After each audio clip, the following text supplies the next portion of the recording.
الرحيم قل يا أهل الكتاب لا تغلوا في دينكم غير الحق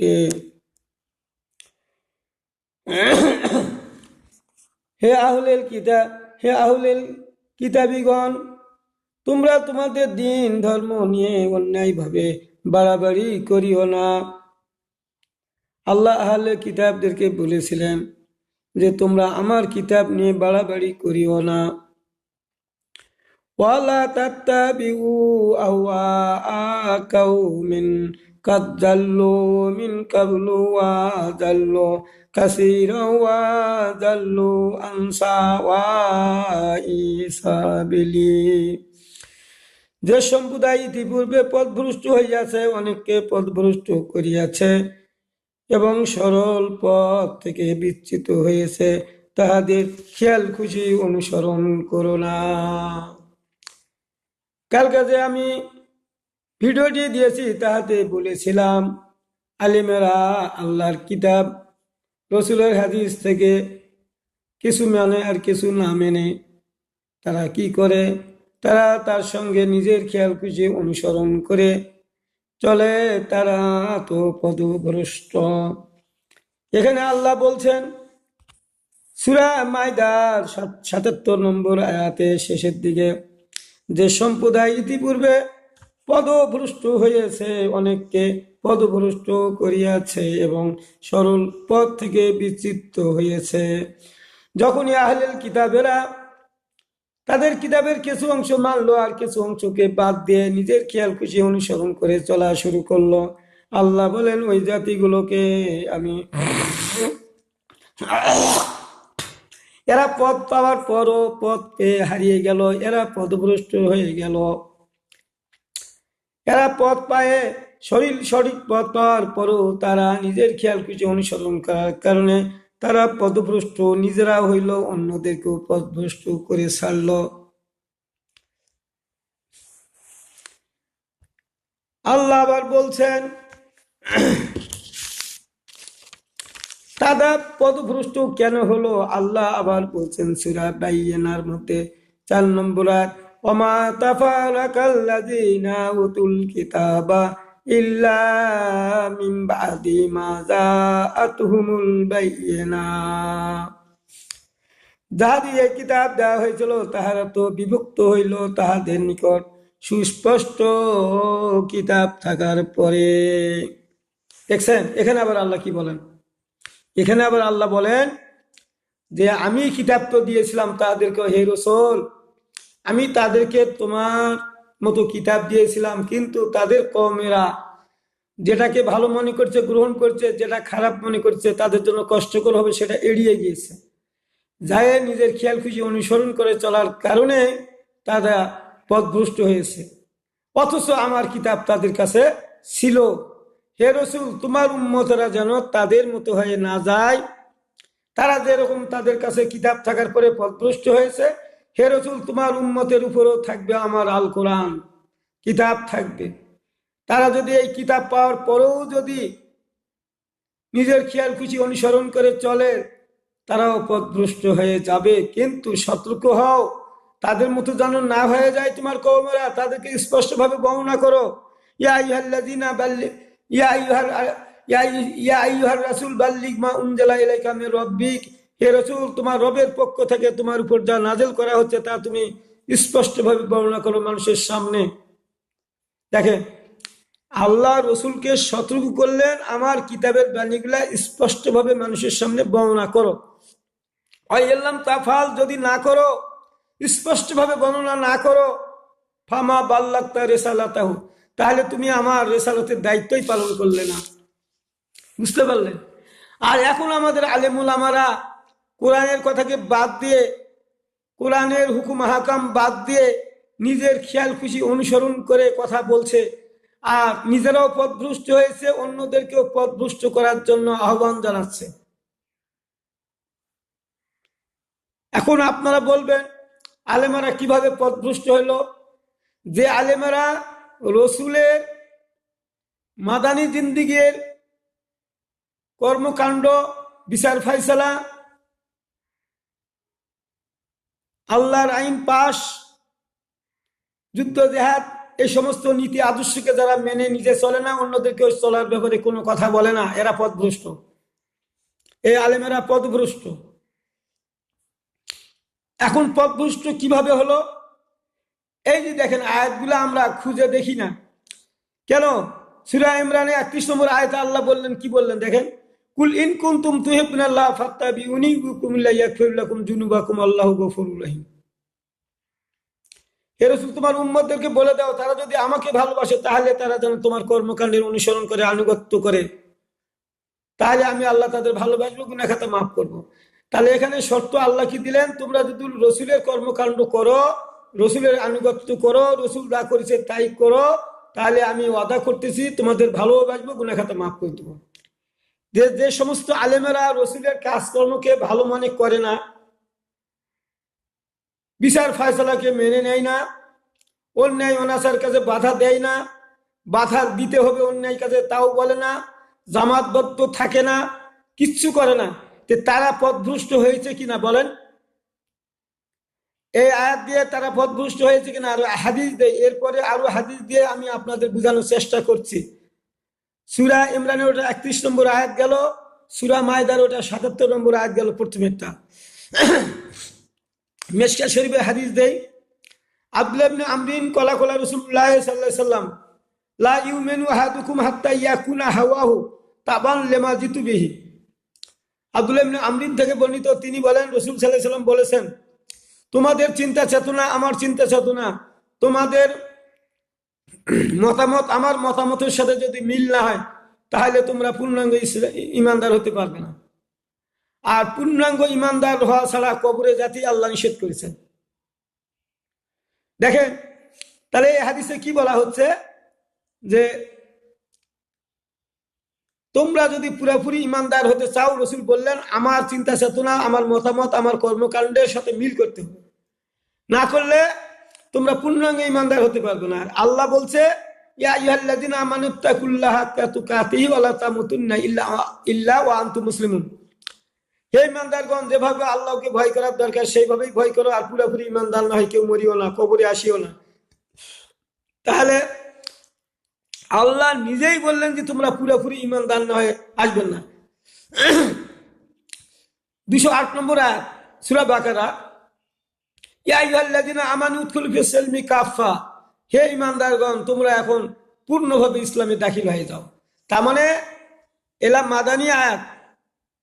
মক্কাতে তো পুরোপুরি ইসলাম কায়েম ছিল না, আসেও নাই, শরীয়তের বিধানগুলো আসে নাই মক্কাতে।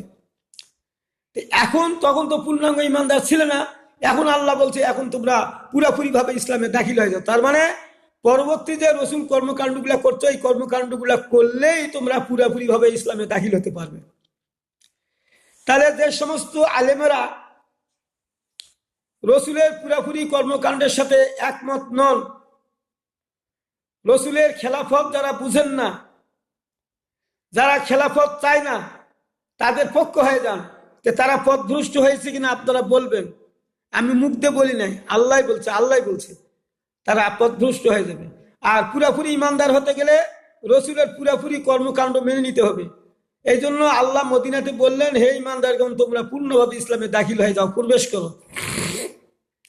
তাহলে এই আয়াতের পূর্বে মানুষ পুরাপুরি ইমানদার ছিল না, আংশিক ছিল। আর এখন এই আয়াতগুলা দিয়ে বলা হচ্ছে, এখন রসুল যা করবে আর কোনো কিছু বাদ দেওয়া সুযোগ নেই, রসুল যা করবে তাই আমাদের মানে চলতে হবে। আর আল্লাহ নবীর হাদিস আরেকটা দেই, বুখারী শরীফের হাদিস, আন আবি হুরায়রা ক্বালা ক্বালা রাসূলুল্লাহ সাল্লাল্লাহু আলাইহি ওয়াসাল্লাম মান আতানি দাখালাল জান্নাতা ওয়া মান আসানি ফাকাদাবি। তো ওই আলেমেরা পথভ্রষ্ট হয়েছে কিনা এই হাদিস দ্বারাও দেখি। রাসূল সাল্লাল্লাহু আলাইহি ওয়াসাল্লাম বললেন, আবু হুরায়রা থেকে হাদিসটি বর্ণিত, যারা আমার কর্মকাণ্ড করলো, আমার আনুগত্য করলো, তারা জান্নাতে প্রবেশ করলো। তাহলে রসুলের কর্মকাণ্ড রসুল যা জীবনে করে গেছেন, সাহাবীরাও তাই করেছেন, সাহাবীরাও তাই করে গেছেন, একটা অন্য কোনো কাজ করেন নাই।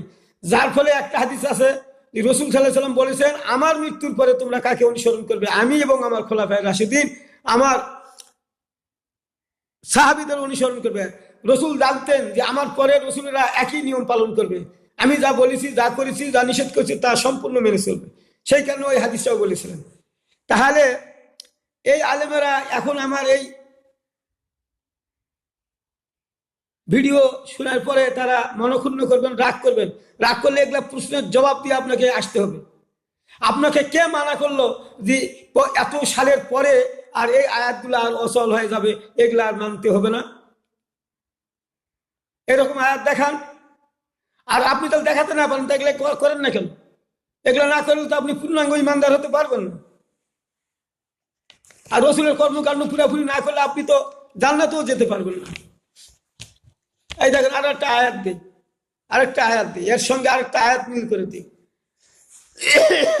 কালকের ভিডিও পেয়ে, আজকের ভিডিও পেয়ে মনে মনে খুব খেপিছেন আমার উপর। এই দেখেন আজকে আবার কি বলি দেখেন, সূরা আহজাব ৫ম ৬ষ্ঠ হিজরিতে নাজিল হয়।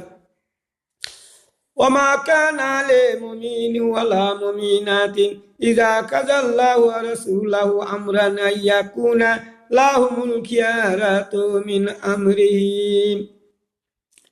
আল্লাহ বলেন, যারা নিজেকে ইমানদার মনে করে, সেটা নারী হোক বা পুরুষ হোক, কোনো মুমিন কিংবা পুরুষ আল্লাহ এবং রসুলের নির্দেশ অমান্য করার অধিকার কারো নেই। আল্লাহ এবং রসুল যা বলবে তা মেনে নিবে। যারা ইমানদার নিজেকে দাবি করবে, সে পুরুষ হোক বা মহিলা হোক, তারা কি করবে? সব হুকুম তারা মেনে নিবে। আর যদি কেউ মেনে না নেয়, আল্লাহ এখানে বলছেন ওয়ামাইয়া সিল্লাহ ওয়া রাসূলাহু ফাকাদ জাল্লা জালালাম মুবিনা। আল্লাহ বলছে, যারা আল্লাহ এবং রসুলের হুকুম শোনার পরে যারা নিজের খেয়ালখুশি অনুসরণ করে চলে, তারা স্পষ্ট পদভ্রষ্ট। আল্লাহ এখানে বললেন তারা স্পষ্ট। এই যে আল্লাহ বলছে জালালাম মুবিনা, জালালাম মুবিনা, দেখছেন? এরা স্পষ্ট পদভ্রষ্ট হয়ে যাবে। তাহলে আপনারা এই ১৫০০ বছরে আসে এই সমস্ত আলেমেরা যারা আল্লাহর জমিনে আল্লাহর দ্বীন কায়েম করে আল্লাহর শরীয়তের বিধানগুলো নিজেরা পালন করবে, অন্যদেরকেও বলবে, এর বিরোধিতা করার কারো সুযোগ নাই। কোনো আলেম যদি বিরোধিতা করে তাহলে সে পথভ্রষ্ট হয়েছে, আমাদের বুঝতে হবে। অত বেশি কথার মধ্যে আমি যাচ্ছি না, আল্লাহর এই কথার উপরে আমি বলতেছি। আল্লাহর হুকুম অমান্য করার অধিকার কে দিছে? যারা রসুলের, আল্লাহ এবং রসুলের পূর্ণাঙ্গ শরীয়তের উপর যত শরীয়তের বিধিবিধান এসেছে, যারা তা মেনে চলার চেষ্টা নিজেরা করছে, অন্যদেরকেও সেইভাবে চলার চেষ্টা আহ্বান জানাচ্ছে। তা আপনি নিজেও করেন না, কাউকে আহ্বান জানার তো সুযোগও নেই। নিজে না করলে আপনি অপরকে কি বলবেন? তাহলে আপনারা পথভ্রষ্ট হয়ে গেছেন।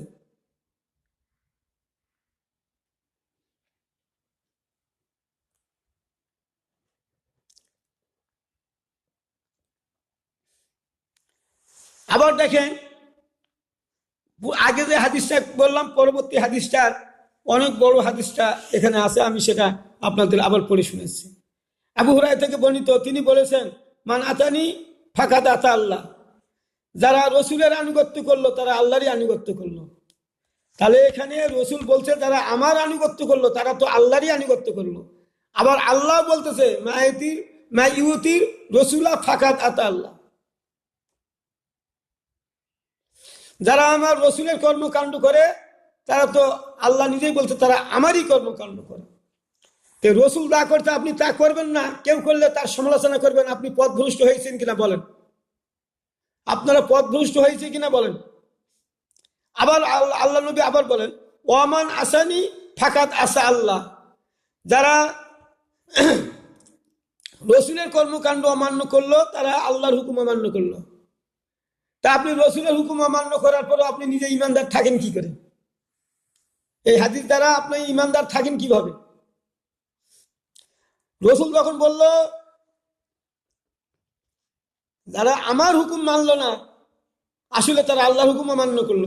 তা আল্লাহর হুকুম মানা করা, রসুলের হুকুম অমান্য করা, তাহলে ইমান তো থাকার কথা নেই, ইমানই নেই। আবার রসুল বলছে ওয়ামান ইউতিল আমিরা ফাকাত আতানি ওয়ামান ইয়াসিল আমিরা ফাকাত আসানি। বলতেছে যারা রসুল সাল্লাল্লাহু আলাইহি ওয়াসাল্লামের কর্মকাণ্ড অমান্য করলো তারা আল্লাহর হুকুম অমান্য করলো। আবার রসুল সাল্লাল্লাহু আলাইহি ওয়াসাল্লামের নিযুক্ত আমিরের কর্মকাণ্ড অমান্য করলো, তারা রসুলের হুকুমই অমান্য করলো। তাহলে আল্লাহ এবং রসুলের সঙ্গে হুকুমের ওতপ্রোতভাবে জড়িত। কোনো কাজ রসুল আল্লাহর হুকুম ছাড়া করেন নাই। কোনো কাজ যখন বাদ দিয়েছেন সেটা আল্লাহর হুকুমেই বাদ দিয়েছেন। যেখানে যুদ্ধ জিহাদ হয়েছে সেটা আল্লাহর হুকুমের উপরই যুদ্ধ জিহাদ করেছেন।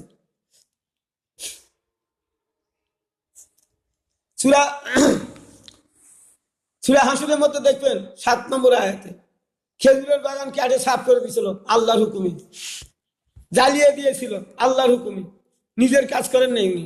আপনি এখন মনে করছেন হ্যাঁ রে বাড়ি ঘর পুড়িয়ে দিল, গাছ কাটিয়ে দিল, এটা তো ক্ষতি হলো, এটা আনুগত্য করা যাবে না। এটা আপনাকে আনুগত্য করতে হবে, না করলে আপনার ইমান থাকবে না। এটা আল্লাহর হুকুম ছিল। আল্লাহ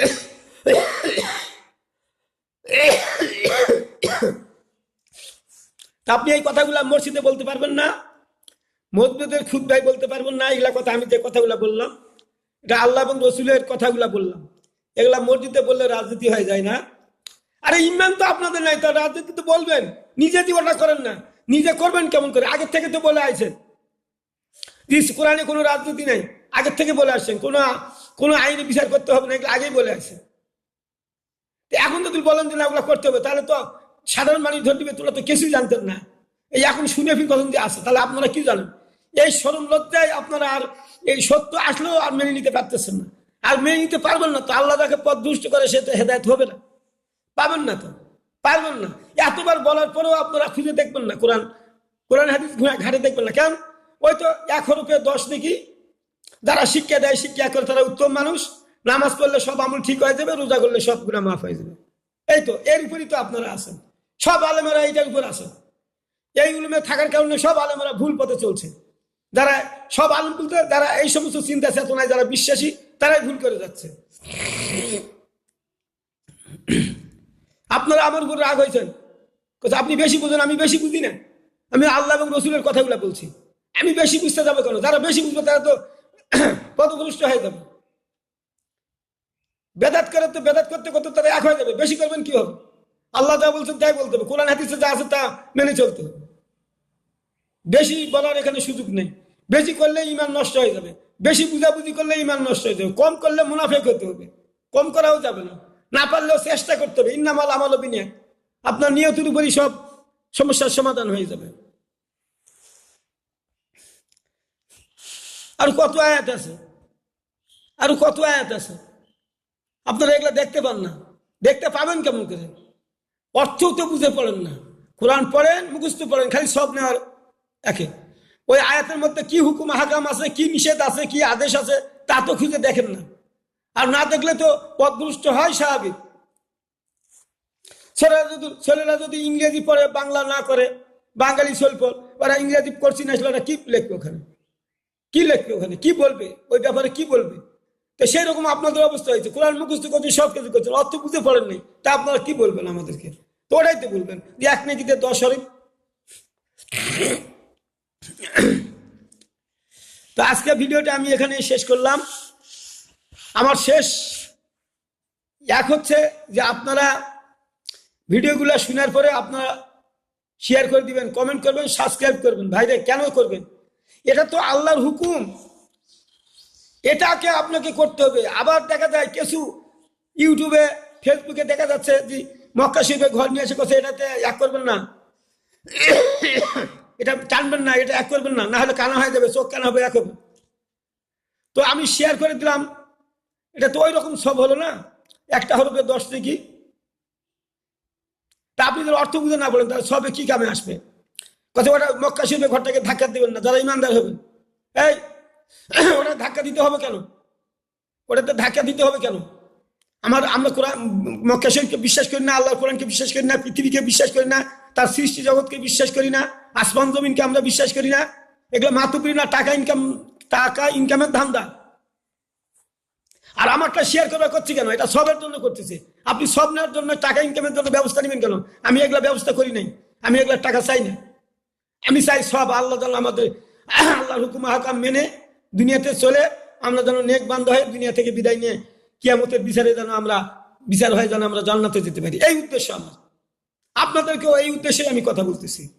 আমার ইন্নামাল আমালু বিনিয়াত, নিয়ত আপনার কি? আমার নিয়ত এটাই। এই জন্য আপনারা আমরা শেয়ার করবেন, এক করবেন, এটাতে আপনি সব পাবেন। অন্যগুলাতে শেয়ার করার দরকার নেই, আপনি এটাতে শেয়ার করবেন। এখন বলবেন যে আপনার কথা শেয়ার করতে বলে, তা আপনার কথাটা কি এইরকম আমি যেভাবে বললাম ওইভাবে আপনারা বলেন? কোরআন শরীফ নিয়ে আসে, এটাতে শেয়ার না করলে চোখ কান্না বন্ধ হবে। তো কোরআন শরীফ আমরা দেখি না, পড়ি না, আমরা বুঝি না, না হলে অর্থ বুঝি না, না হলে এটা বলতেছি কেমন করে? তা আমাদের চোখ কানা হবে, এই ধরনের কথা বলবেন না। এগুলাতে ইউটিউবে যারা ভিডিওতে যারা এগুলা চালান, এগুলা কাজ করবেন না। এগুলা কাজ করলে আপনার গুনাহের কারণ হবে, আপনাদের ক্ষতির কারণ হবে। এই রসুল এরকম করেছে নাকি? এই যখনই কোরআন দেখবে সেখানে ওই রকম করেছে নাকি? মসজিদ হলে সেখানে নামাজ পড়ছেন, তো নামাজ পড়ো মসজিদে, তো শেয়ার করে না দিলে তো কি হয়েছে? ওটা সমর্থন না দিলে কি হয়েছে? আমি তো ওটা বিশ্বাস করি। আবার আলাদা করে বলতে হবে কেন যেটা আমি সমর্থন করি?